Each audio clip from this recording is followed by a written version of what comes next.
인류가 나타나기 훨씬 전 지구를 지배하던 거대한 생명체가 있었습니다. 우리는 그들을 다이너소어, 공룡이라고 부릅니다. 하지만 기원전 6,500만 년 전, 백악기 말기, 중생대 대멸종이라고 불리는 거대한 운석의 충돌과 함께 공룡들은 지구상에서 모습을 감추게 됩니다. 바로 이렇게요.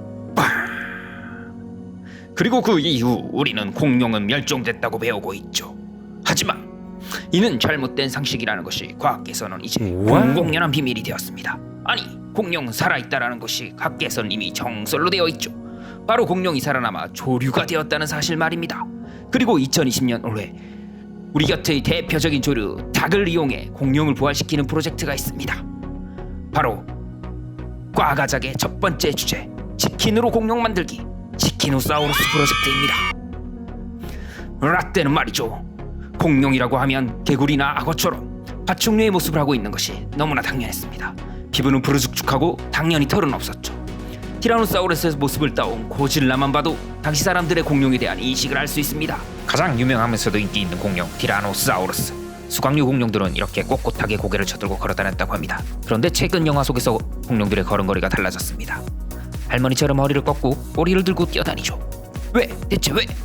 바로 이 물음에 대한 답이 치키노사우루스 프로젝트 속에 있습니다. 그런데 말입니다, 치키노사우루스 프로젝트를 알아보기 전 먼저 알아봐야 할 것이 있습니다. 바로 무엇이 공룡일까 하는 문제입니다. 과학자들은 공룡만의 특징을 찾기 시작합니다. 그리고 과학자들이 찾은 건 바로 골반이었습니다. 골반 모양이 파충류와 같으면 용방목, 조류와 같으면 조반목이라고 불렀습니다. 지골과 자골이 삼각형이면 용방목, 나란히 뒤로 향해 있으면 조반목입니다.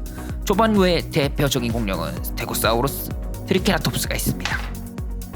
용방목은 다시 용반류와 수각류로 나뉘는데 그중 수각류의 대표가 바로 티라노사우루스죠. 그런데 뭔가 이상합니다. 바로 티라노사우루스의 용방목, 다시 말해 파충류에 가까운 공룡이라고 여기졌다는 점입니다. 처음에 분명 치키노사우루스 프로젝트는 공룡이 조류의 조상이라는 것을 기반으로 출발한 프로젝트였습니다. 그렇습니다. 티라노사우루스는 파충류에 가까웠던 것이 아니라 사실 조류에 가까웠던 것입니다.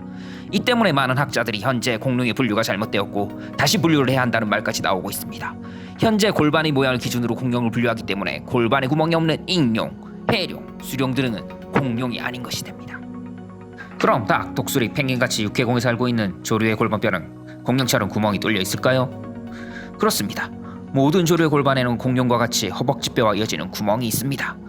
이번에는 닭의 걸음걸이를 한번 볼까요? 이번에는 공룡의 걸음걸이입니다. 어떤가요? 비슷한 게 느껴지나요? 아직도 뭔가 부족한 게 느껴진다고요? 그렇습니다. 조류의 가장 큰 특징은 깃털이니까요. 하지만 공룡도 털이 있었다는 사실을 알고 있으신가요? 깃털 달린 공룡 화석의 발견으로 공룡이 조류로 진화에 살아남았다는 마지막 퍼즐 조각이 맞춰집니다.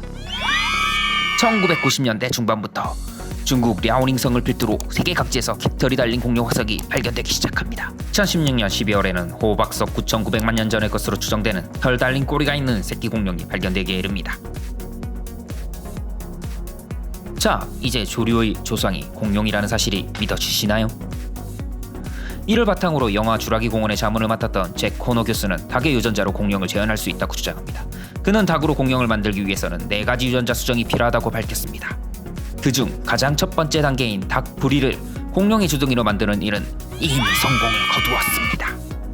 하지만 이 작은 단계에 만들어간 시간이 무려 7년. 그의 연구팀은 현재는 닭에게 꼬리를 만드는 연구를 진행 중입니다. 그렇습니다. 공룡이 조류로 진화해 살아남았다 해도 조류로 공룡을 재현해내는 것은 결코 쉬운 일이 아닙니다. 하지만 이렇게 어려운 상황 속에서도 그는 우리가 연구를 하지 않으면 진화 생물학에 대해 누가 관심을 가질 것인가 되물었다고 합니다. 비록 현재 이 프로젝트가 윤리 문제로 더는 진행되고 있지 못하지만요. 하지만 그의 진정한 의도는 이미 성공한 거나 다름이 없습니다. 미국으로부터 수천 킬로미터 떨어진 대한민국에서도 수많은 사람들이 치키노사우루스 프로젝트의 성공을 기원하며 기다리고 있으니까요. 오래전 지구를 지배하던 공룡들에게 포유류는 간에 기별도 안 가는 작은 먹이일 뿐이었습니다. 하지만 오늘날 지구를 지배하는 인간들은 공룡의 후손인 닭을 튀겨 치맥을 먹고 있죠. 치맥이 땡기는 오늘입니다.